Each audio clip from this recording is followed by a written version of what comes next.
ባሚዮ ሳልቫ ይመችሻል? ኮላብ አድርገንም ላይ ይመችሻል? ዋናው ላቭ ነው። እኔ ብቻዬን መብላት ብቻውን የበላ ብቻውን ይሞታል ብዬ ነውና አይኔ በላችሁ እንድሮ ልበሉብኝ ነው። ይመችሻል እንጂ እኔ አሁን ፈረንሳይ እየለመነችኝ ነው። እኔ ለአንቺ ብዬ ነው። እኔ ከፈረንሳይ ቋንቋ እንግባባም ብዬ ነው። እኔ ከእናንተ ጋር መልክ የሚመሳሰል እኔ ያማልን ስለምመስል ምናምን ነው። እንዲህ ያለሽ እኔ የፈጠር ነው። ውሳኔሽን ንገሪኝ።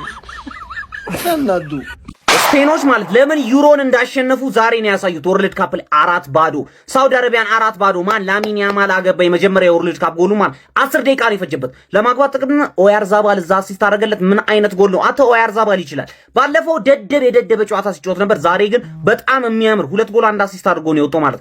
ፈርስት ሃፍ ላይ ቀየረው። አረ ዴላ ፎይንቴ ያረበናት የሶያ ሃትሪክ ይስራበት። እኔ ይሄን ሶዬ ቦነ መተዋለሁ ዛሬ። ለምን ሃትሪክ መስራት አልነበረበት? ወርልድ ካፕ ሃትሪክ ያስፈልገዋል። ገብቷቸዋል። ያማልም እንደዚህ አይነት የወደቁ ጌሞች ላይ ደግሞ ጂኦን ከፍ ማድረግ አለበት። ለምንድን ነው የሚቀይራቸው? ያን ያህል ዲፕ አይደለም። ማን ኒኮ ዊሊያምስን ቀይሮ አስገባው ምናምን። በቃ ይሄ ማለት ነው በስትክክል ማለት ስፈልግ 6 አገባለሁ፣ ግን ማሸነፍ ስለፈለኩ ብቻ 4 አግብቼ ነው የወጡት። አይነታቸው ወፍ ነው ዛሬ የተጫወቱ። እነ ፔድሪ ምናምን ወደ ኋላ እየመለሱ ነበር። ሰከንድ ሃፍ ላይ ቅዝቅዝ አድርገውት ነበር ሲጫወቱ ነበር።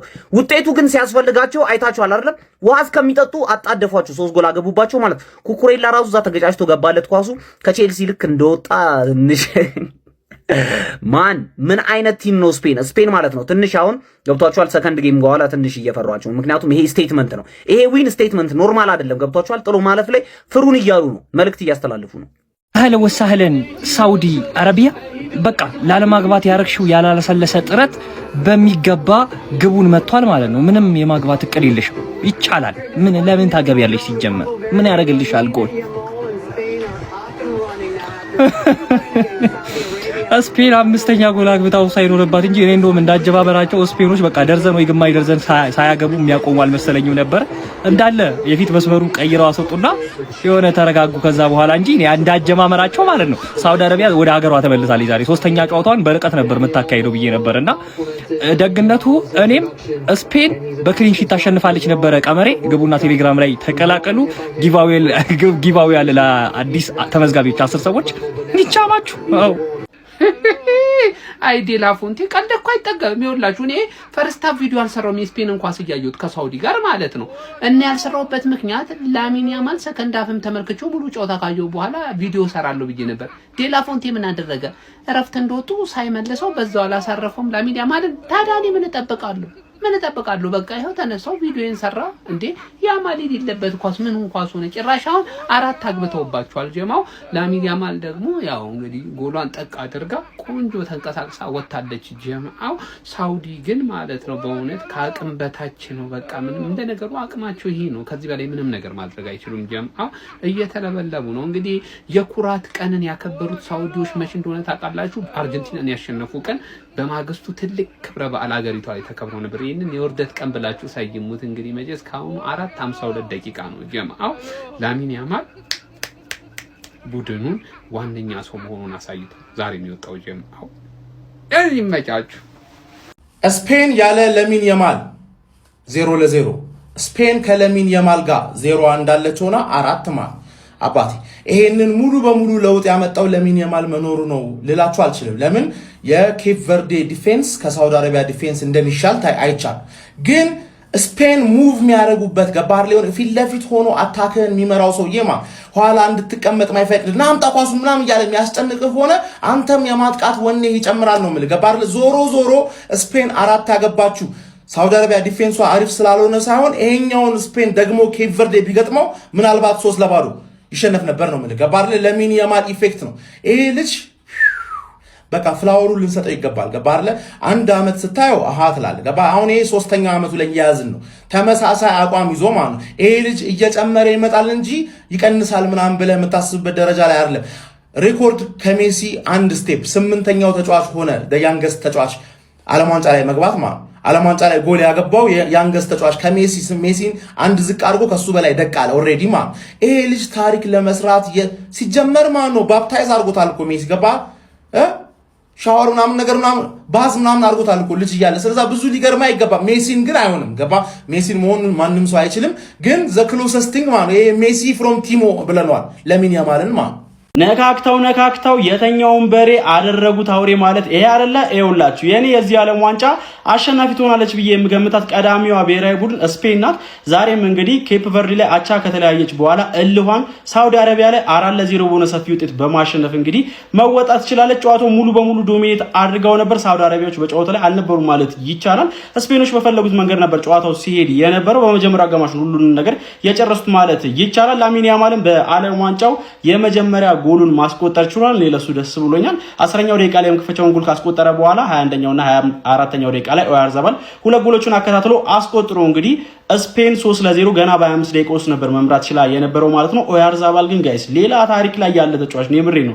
በጣም ሲበዛ አንደርሬትድ ማለት ነው። ለስፔን ብሔራዊ ቡድን ደግሞ በደንብ ፊት የሚያደርግ የቡድን ተጫዋች ነውና ዛሬ ሁለት ጎል እንዲሁም ደግሞ አንድ አሲስት በሱ ማስመዝገብ ችሏል። ባለፉት 13 ጨዋታዎች ደግሞ ለስፔን 21 የጎል አስተዋጽኦችን ማድረግ ችሏል ማለት ነው። በዚህ ጨዋታ ላይ እንግዲህ 49ኛው ደቂቃ ላይ ከመጀመሪያው አጋማሽ በኋላ በሁለተኛው አጋማሽ ታምባክቲ በራሱ መረብ ላይ ጎል አስቆጥሮ ስፔን 4-0 ጨዋታውን ማሸነፍ ችላለች። ሙሉ በሙሉ ዶሚኔት አድርጋው ነበረ።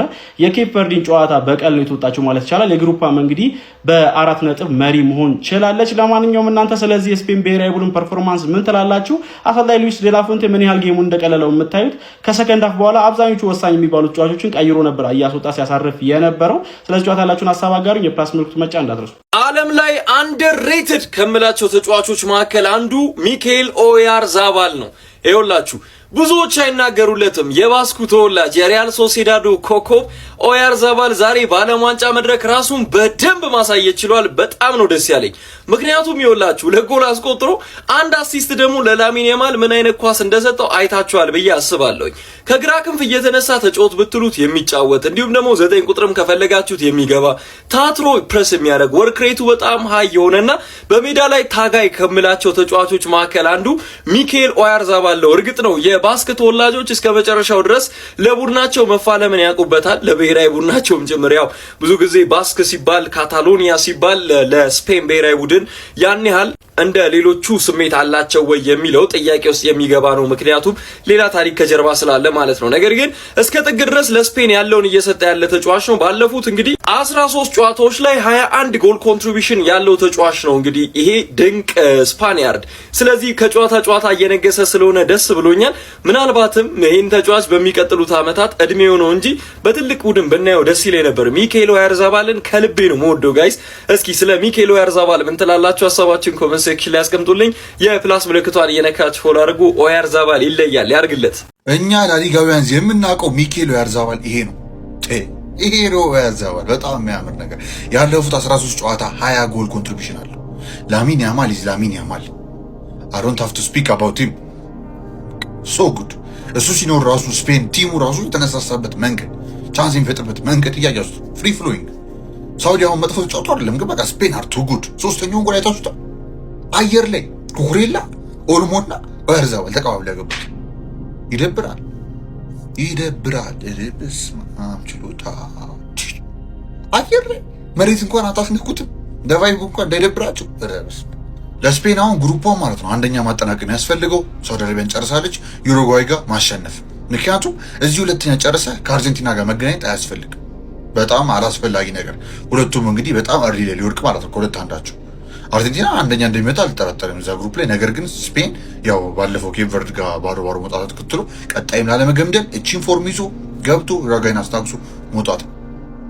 አለበለዚያ ግን ከአርጀንቲና ጋር የሚገናኙ ከሆነ እኛ ብናየው ደስ ይለናል። ግን ሌተር ስቴጅ ቢሆን ጥሩ ነው። ገባችሁ? ቶሎ ቀደም ብሎ ከሚሆን ብቻ ዊልሲ። ግን ስፔን ተመልሰዋል፣ በደንብ ነቃ ብለዋል። ከዚህ በኋላ ስንት ይገባሉ ጥያቄው። ኤኒዌይስ ግን ያለ ዋንጫ እንዳያንጠሱ አሱ ዋንጫ እንደርሰ ኮሜንት ረሳዎች ያስቀምጡ ፑብሊክ ቢደረግ ቀጥል ትንሽ ነው። አየር ላይ የተቀባበለ የሚያገባ ቡድን ቀልድ መሰለ እንደያዘው። ይሄ ነው ስፔን የሚታወቀው። ሳውዲ ነው ቀጥለጥ አድርጎ ፈርስት ሃፍ 3-0 እየመራ ነው። ከዚህ በላይ መጨመር ይችላሉ። ግን ያማል ቢያርፍ ባይ ነኝ። ትንሽ ሳየው ስቲፍነስ ይታያል። ከጉዳት መልስ እንደሆነ በጣም ያስተውቅበታልና ግን ስቲል የሚጮትበት መንገድ ቀንሶ ምናምን ሳይው ግን አላ እንትን አለ። በቃ ኳሱ ምናምን ይቀበላል፣ ድሪብል ያደርጋል። ግን ሞር ለመምታትም ይሄድ ያለው አብዛኛው ጊዜ ሰንጥቆ ወደ ውስጥ ከመግባት ይልቅ ከዚህ በፊት እንደሚያደርገውና አይ ቲንክ ከጉዳትም ፍራቻ ይመስለኛል። ብቻ እሱን ያሳርፉት። በቃ አንድ አግብቷል። ሜቢ አንድ ቢደግም አይገስ ጎል ለጎል ጉዳይ ነው አሁን ችግር የሆነው። ብዙዎቹ ያገቡ ስለሆነ ጎል ለመድረስ እሱ ፈልጎ ራሱ ካልቆየ በስተቀር አይራስ ወጣሉ ያስባሉ። ዊልሲ ብቻ ኦያርዛባል አንግል የገጨበት ራሱ አይታችሁታል። በረኛው ሲንቀለቀል አግኝቶት ጨራሽ ጨርፉ ቺፕ አድርጎ ሊያገባበት ነበር ክሮስ ከሚደረግበት ቦታ። የመጀመሪያውን ለያማል ቁጭ ነው ያደረገው። ያማልም በቃ ኢንስቲንክቲቭ በጣም የሆነ ፊኒሽ ነው፣ በቦታው ተገኛ ጨረሰው። ጽድት ያለ ብቻ ያ ስፔን አር ቱ ማች ፎር ሳውዲ አረቢያ እንደዛ ነው ማለት የሚቻለው። ከጨዋታው በኋላ ደግሞ ፉል ታይም ሪያክሽን ላይ እንመለሳለን። ቀጣይ እስክንገናኝ ድረስ ይመቻችሁ።